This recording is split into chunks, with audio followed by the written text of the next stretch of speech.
What would you do if your husband served you divorce papers at your best friend's birthday party? That's how it happened for me. 2 weeks after what I told everyone was just a girls' night. He knew everything, and the way he handled it still makes me feel small every time I think about it. I'm Liora Ames, 33, and I swear I didn't mean for one night to cost me everything. Daniel and I had been married for 7 years, long enough that people called us solid. He's 36, calm, practical, the kind of man who files receipts and folds laundry the same day. I teach English at a middle school, which means I spend my days managing teenagers and my nights pretending not to be one. Somewhere between lesson plans and bedtime stories, our marriage started feeling more like a checklist than a life. He'd come home, we'd eat, watch something mindless, and fall asleep halfway through it. I used to tell myself, that's what real love looked like. Comfortable, quiet. But lately the quiet felt like an empty classroom after the bell. When I said I needed a girls' night, Daniel didn't even argue. He just asked if I'd be home late. That small question irritated me more than it should have. I told him not to wait up, that I deserved one evening without questions. He nodded, like always, which somehow made me angrier. I wanted him to care enough to stop me, to remind me I was still his wife, not just the woman who handled parent-teacher conferences and grocery lists. Clara, my best friend, said I needed to feel alive again, and I believed her because it sounded better than admitting I was bored. That Friday, while Daniel put the kids to bed, I put on the red dress he never liked, the one he said was too loud. I told myself I was reclaiming a piece of who I used to be. At the hotel bar downtown, the lights were low, the music soft enough to talk over, and that's where I saw Eli Mercer, my ex from college. He smiled the same easy smile I used to fall for, the one that made me feel like a story worth reading. He asked if I still taught, still wrote poetry on napkins. I laughed too loudly, ordered another drink, and said maybe I'd stopped writing because nothing in my life surprised me anymore. I don't remember deciding to go upstairs. I just remember the sound of the elevator doors closing and the feeling of doing something reckless and alive and absolutely stupid. The guilt didn't wait till morning. It hit while I was still lying beside him, staring at my wedding ring on the nightstand. I told myself it was a mistake, a moment, a lapse I could bury. When I drove home before sunrise, Daniel was already up making coffee. He smiled at me and said I looked tired. I kissed his cheek and said I was fine. And for the first time in 7 years, I knew I was lying to both of us. Before we dive deeper into this story, I have one small request. Please subscribe, drop a like, comment, and hit that hype button to boost this channel so more people can discover these incredible stories. When I got home that night, the house was dark, except for the kitchen light Daniel always left on for me. The clock on the stove read 1:47 a.m. He was asleep upstairs, or at least pretending to be. I crept through the hallway like a teenager sneaking back after curfew, my heart hammering so hard it made my hands shake when I poured a glass of water. My phone buzzed on the counter. Eli. I turned it face down without looking. The thought of reading anything from him made me nauseous. I slipped off my shoes and stared at my reflection in the microwave door. My lipstick was smudged, my hair was tangled. I looked like a stranger wearing my face. Daniel stirred when I climbed into bed. He mumbled something, maybe asking if I'd had fun. I said, "Yeah, it was great," and pulled the blanket up to my chin. His breathing steadied again, slow and even. I lay awake listening to it, trying to count the seconds between each inhale and exhale. I told myself I'd fix everything tomorrow. I always told myself that. The next morning, he made pancakes for the kids. I stood there, pretending to check my email while my stomach churned. Evan was telling him about a science project, and Daniel laughed, the same laugh that used to make me fall in love with him. When he handed me my plate, he said he was glad I went out, that I needed the break. The words landed like a knife. I wanted him to be angry. I wanted a fight, something to absorb my guilt. But he just smiled that quiet, patient smile.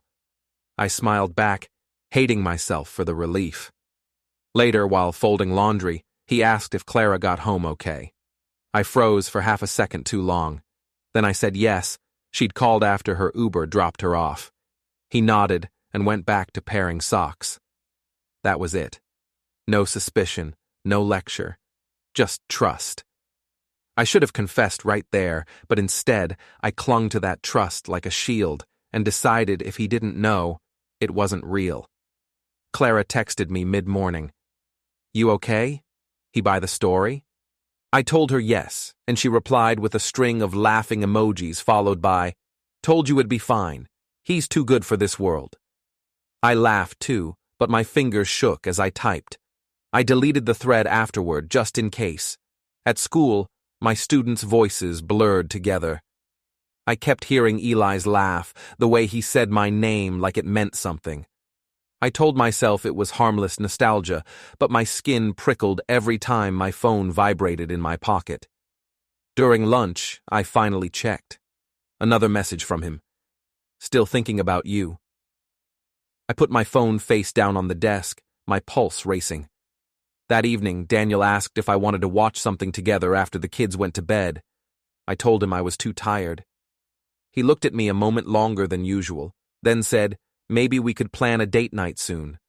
I said, "Sure, sometime," and walked away before my voice could betray me. The truth was, I didn't know how to be close to him without feeling contaminated. Every touch reminded me of what I'd done. Every glance felt like a test I was failing. By Wednesday, I had almost convinced myself the worst was over. I could compartmentalize, keep my marriage intact, move on. But guilt doesn't fade. It festers. Daniel called during his lunch break, just to check how my day was going, and his voice cracked when he said he missed me. That should have broken me. Instead, I felt this twisted irritation, like he was pressing on a bruise. Clara invited me to brunch that weekend, saying she wanted to debrief. I told Daniel we were planning another girls' day. He smiled faintly and said I deserved it. That calmness was starting to unsettle me. I found myself snapping at the kids, forgetting small things like signing permission slips or putting gas in the car. I told myself it was stress from work. Daniel believed me because that's what Daniel did. Believed. That Saturday morning while he made coffee, he mentioned maybe taking a family trip soon, just the four of us. "It's been a while since we did something together," he said. I nodded, staring at the steam rising from my mug. I wanted to say yes, to mean it, but the image of Eli's hotel room kept flashing behind my eyes. I changed the subject, asking if he'd fixed the loose door hinge. He said, "Not yet, but I'll get to it," and smiled. That gentle steadiness in his voice made me hate myself all over again.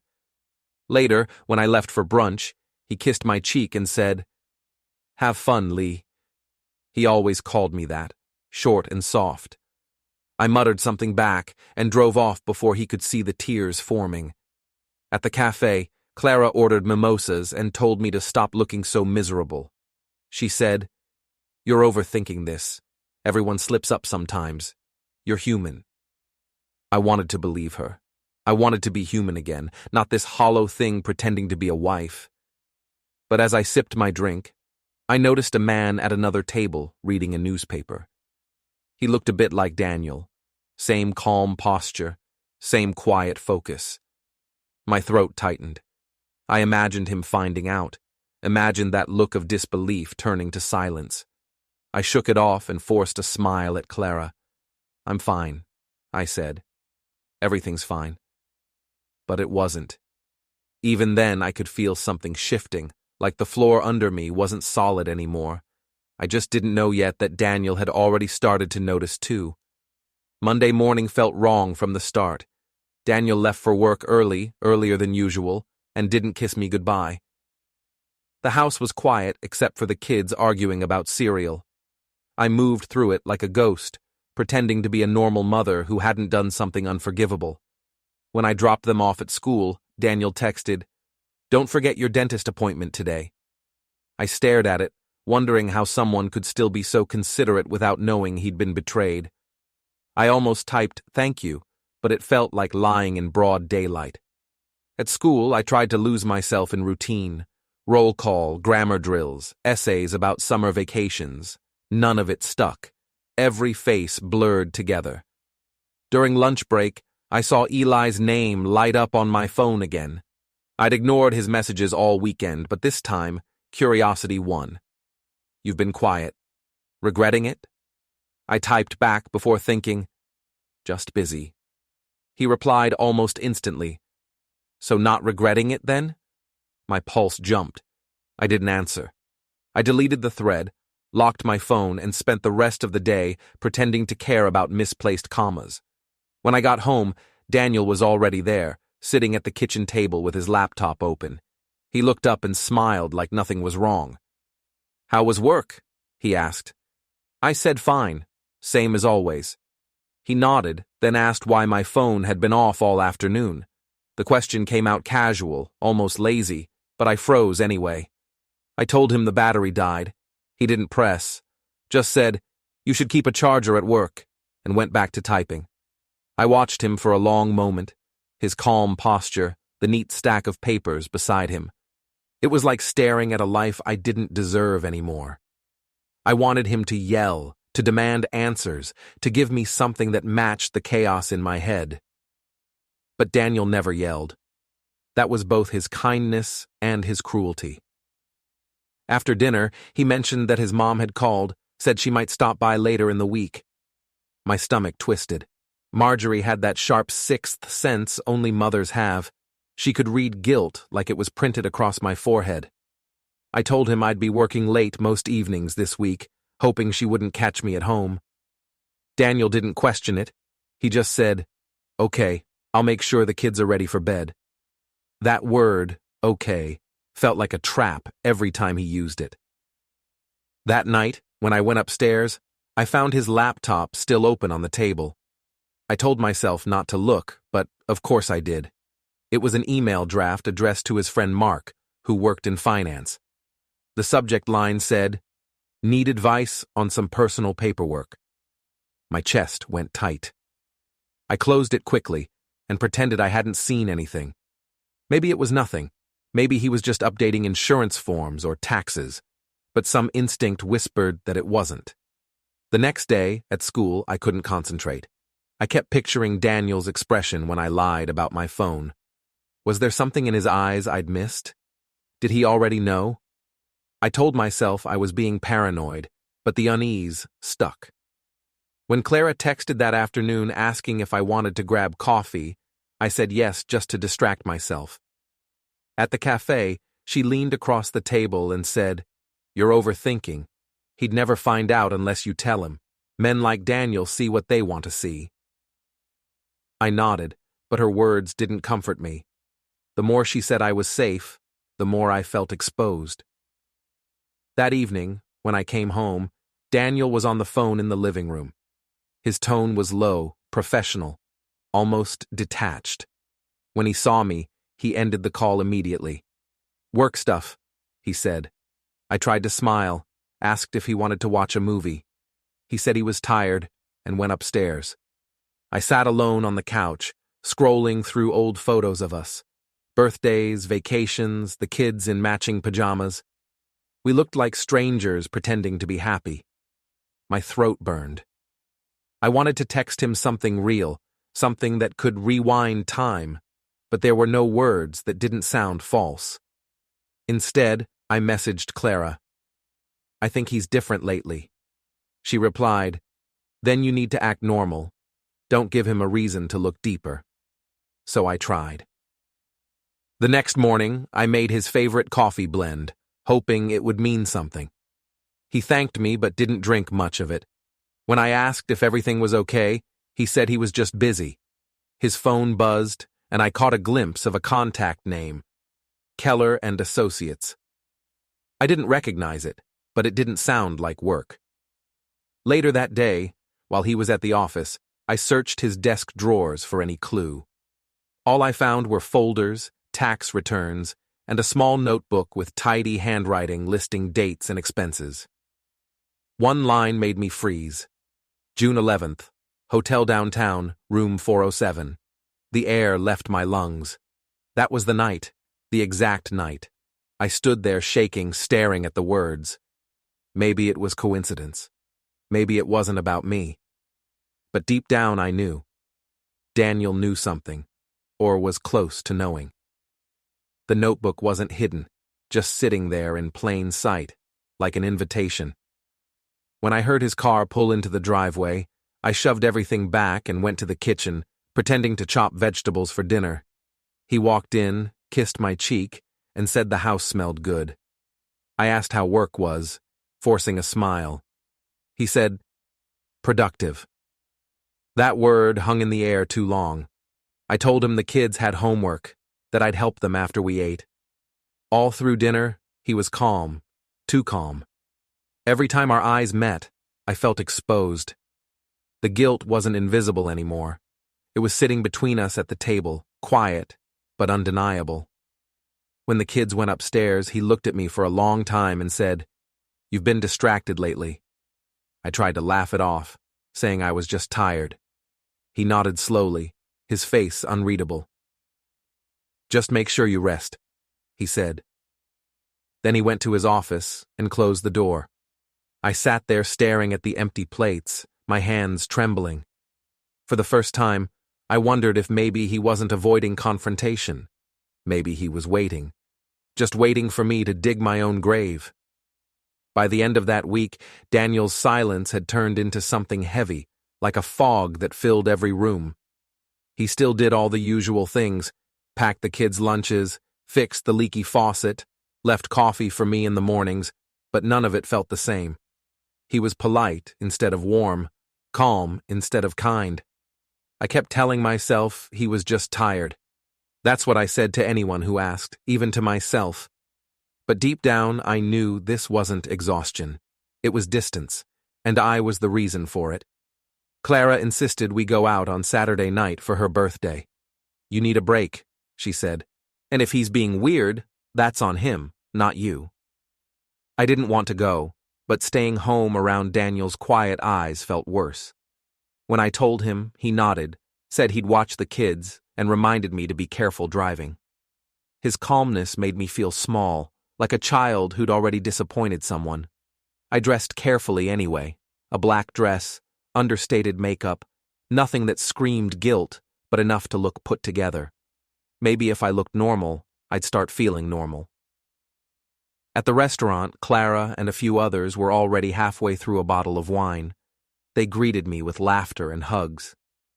"About time you showed up," Clara teased. "Your husband let you out tonight?" Everyone laughed. I forced a smile and said, "He's not exactly the jealous type."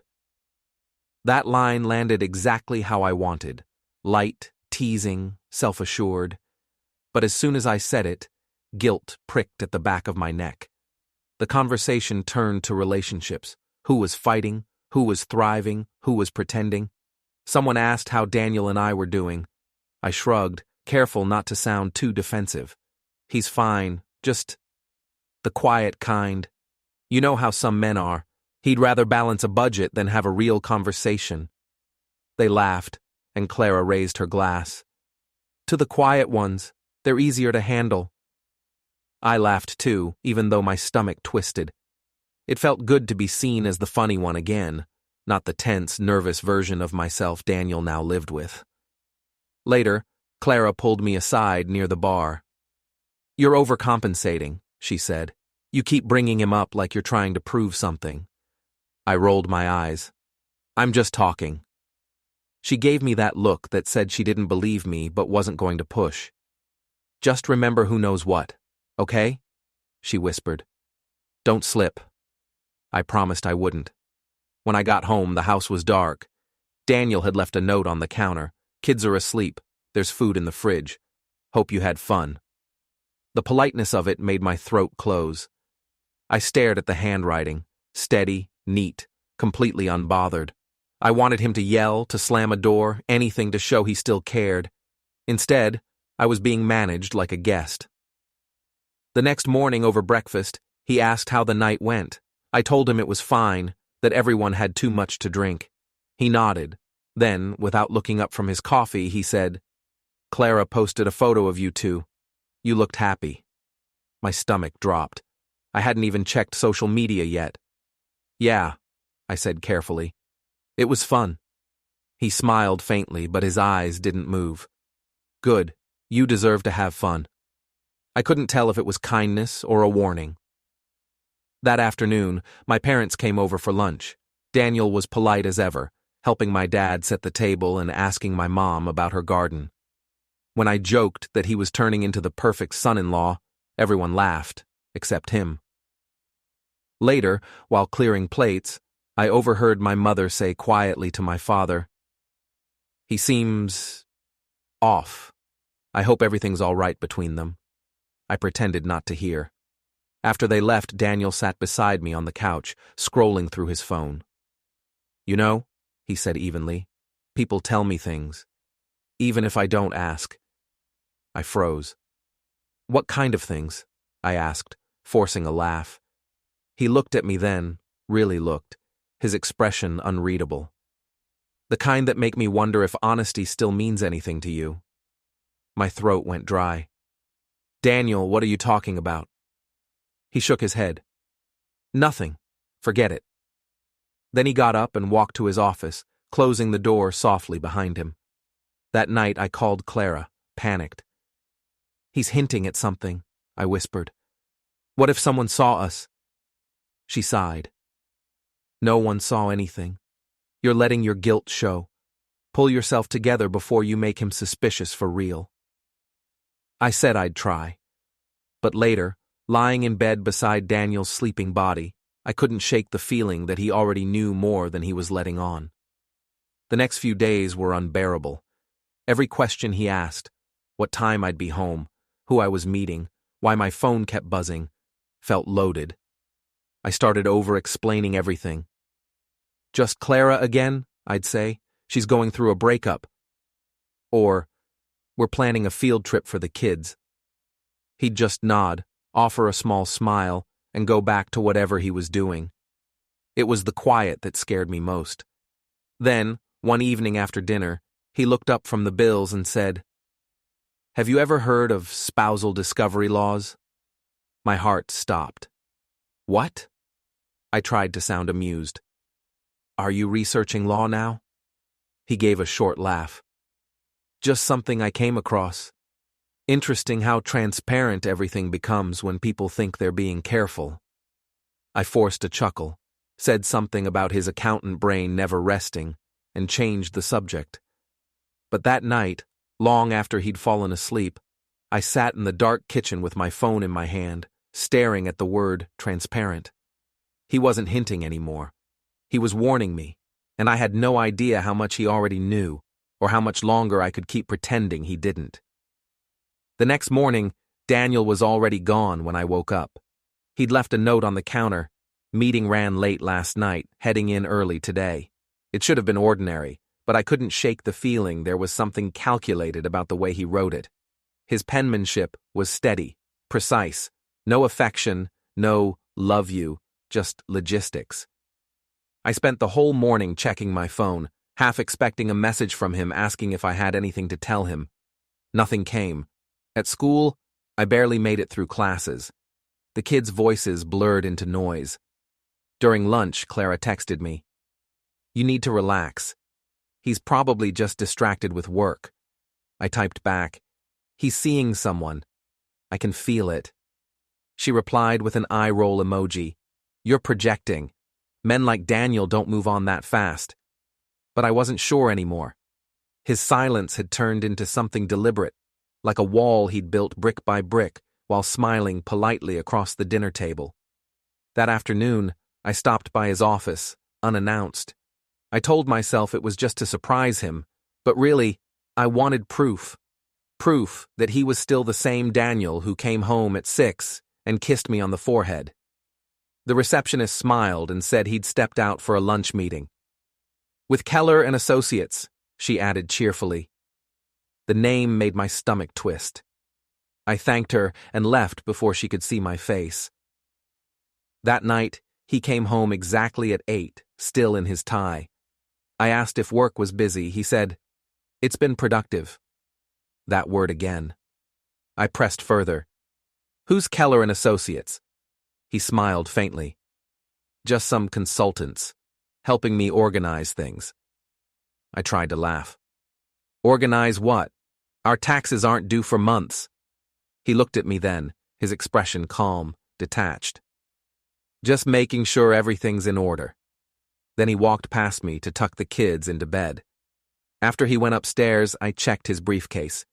Inside was a plain manila folder labeled Household Accounts. I opened it with shaking hands. There were bank statements, receipts, and copies of forms I'd never seen, my signature neatly forged at the bottom of some, my real one on others. Transfers, retitles, lists of assets I thought were shared but apparently weren't anymore. I put everything back exactly how I found it and sat on the kitchen floor until I couldn't feel my legs. The next day, Clara found me crying in my car outside school. "He's moving money," I said, my voice breaking. "He's freezing me out." She looked at me like I was overreacting. "He's an accountant, Liora. Maybe he's just reorganizing things. You sound paranoid." I wanted to believe her. But that night, when I got home, Daniel was sitting at the table, laptop open, a legal pad beside him. He looked up, smiled faintly, and said, "I'm filing some things. Nothing you need to worry about." I asked if everything was okay between us. He didn't answer at first, just kept typing. Then he said, "You tell me." I froze. He closed the laptop slowly. "You've been distracted lately," he said. "You lie easily. That's new." My throat closed up. I tried to laugh it off, said he was being dramatic. He nodded once. Maybe. Then he went upstairs, leaving me sitting there in the glow of the kitchen light. The next morning, I found the kids eating cereal while he packed their lunches. "I'll drop them off today," he said. I asked if we could talk later. He said, "Of course," but didn't say when. His tone was calm, polite, final. I watched his car pull out of the driveway and realized I was shaking again. 2 days later, Clara called in a panic. "You didn't tell me he went to see a lawyer," she said. "Mark saw him downtown at a firm near the courthouse." My breath caught. "Did he say why?" She hesitated. He was carrying a folder, looked serious. I didn't sleep that night. I kept replaying every moment, the way he'd smiled at me lately, patient but hollow. The phone buzzed once around midnight. "Eli, you okay?" "Been a while." I stared at the message for a long time. Then, out of some pathetic need to feel wanted, I wrote back, "Rough week, just miss when things were simpler." He replied within seconds, "Come by sometime." I almost laughed. He didn't even pretend to care. It wasn't about me. It never had been. By morning, I deleted the thread. The shame didn't fade, though. It deepened. Daniel came home early that evening with takeout for the kids. He was cheerful even. It scared me more than his silence ever had. "We should go over some paperwork this weekend," he said casually. "Just a few updates for the house." I agreed, trying to keep my hands from shaking. He smiled. "Good. I'll print everything out tonight." After he went upstairs, I sat at the table staring at the folder he'd left on the counter. I didn't open it this time. I didn't have to. Whatever he was planning, it was already too far along to stop. The man I thought would never raise his voice had found a quieter, sharper way to destroy me, and he was doing it one signature at a time. It happened on a Sunday evening, quiet and ordinary, the kind of night that used to mean comfort.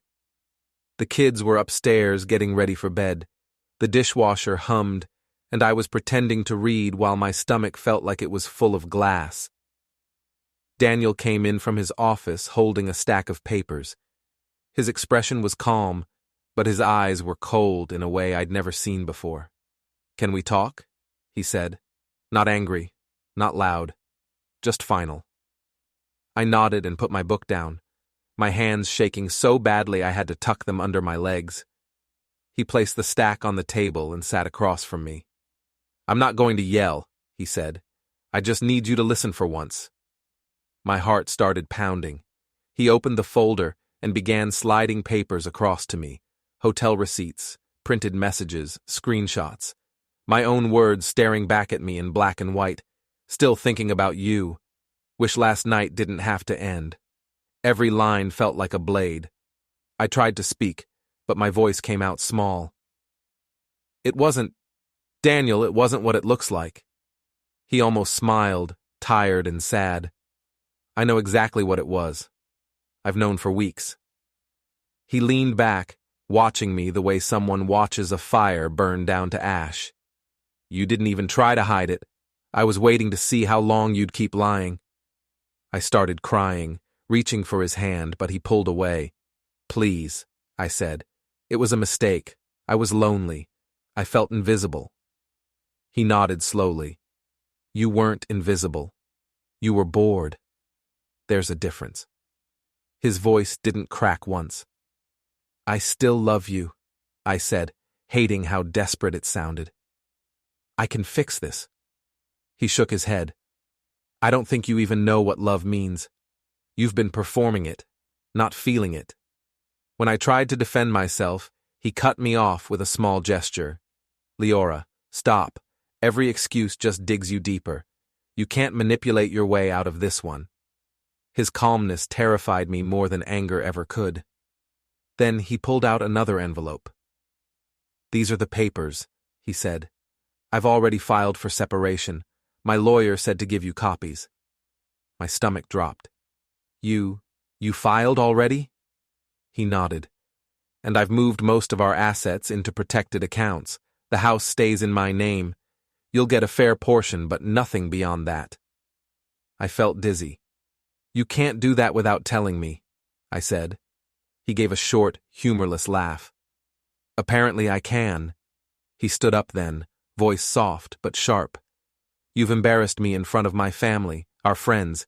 You made jokes about me being boring, small, safe. You told everyone I was the problem when all I ever did was believe you."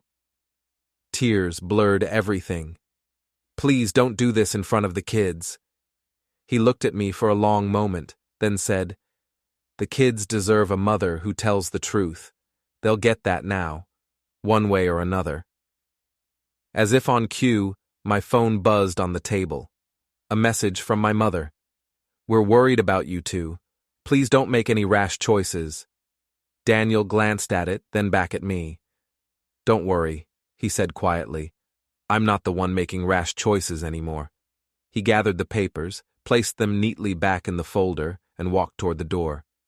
"Daniel, wait," I said, my voice cracking. "Can we at least talk tomorrow?" He paused long enough to say, "Tomorrow's for lawyers." Then he left. I sat there alone, staring at the evidence of my own undoing spread across the table.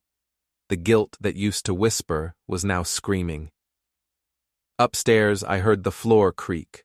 One of the kids, maybe Evan, sneaking out of bed. I wiped my face quickly, hoping they wouldn't see what I'd become. But even if they didn't, Daniel already had. And he wasn't coming back.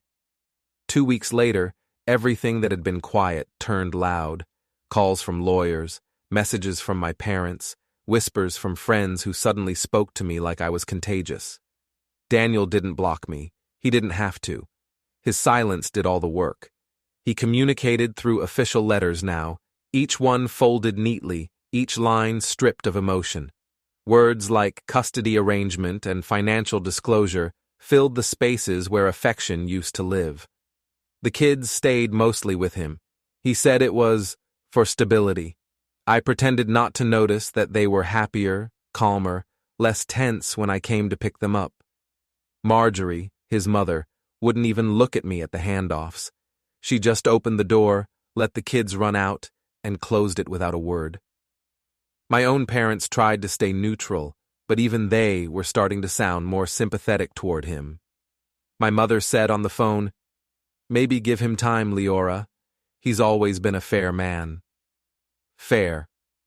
The word made me laugh until I started crying. Fairness was the weapon he'd mastered best. Clara threw a small birthday party to lift my spirits.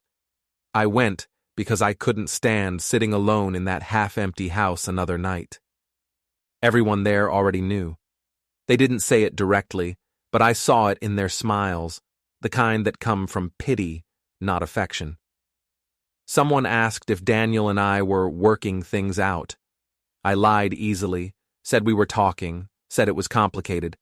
Clara changed the subject, bless her, but the humiliation burned hot under my skin. Around 8, the music stopped when a courier walked in, holding an envelope with my name. I thought it was a mistake. He asked, "Liora Ames?" I nodded, and he handed it over, asking for a quick signature.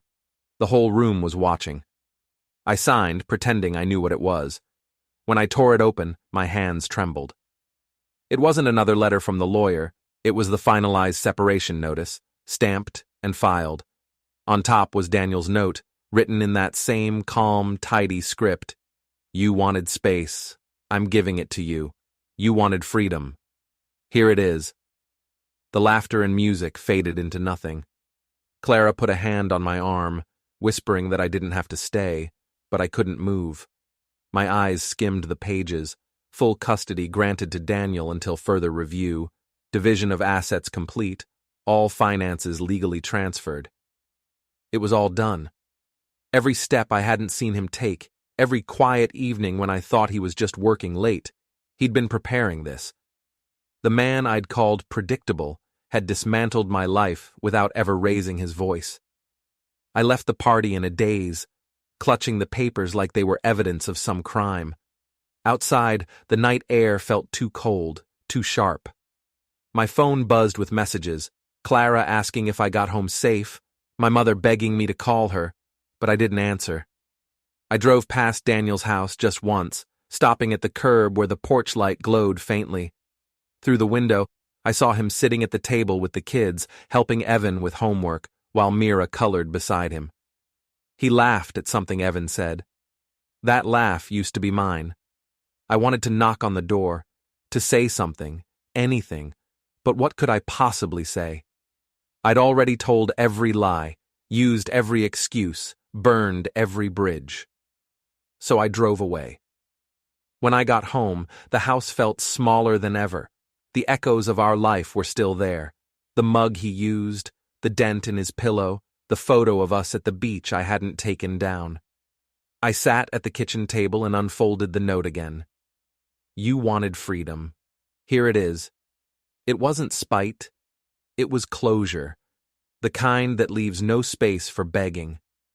I used to think silence was weakness, that a real fight meant shouting, slamming doors, tears, but Daniel's silence was surgical.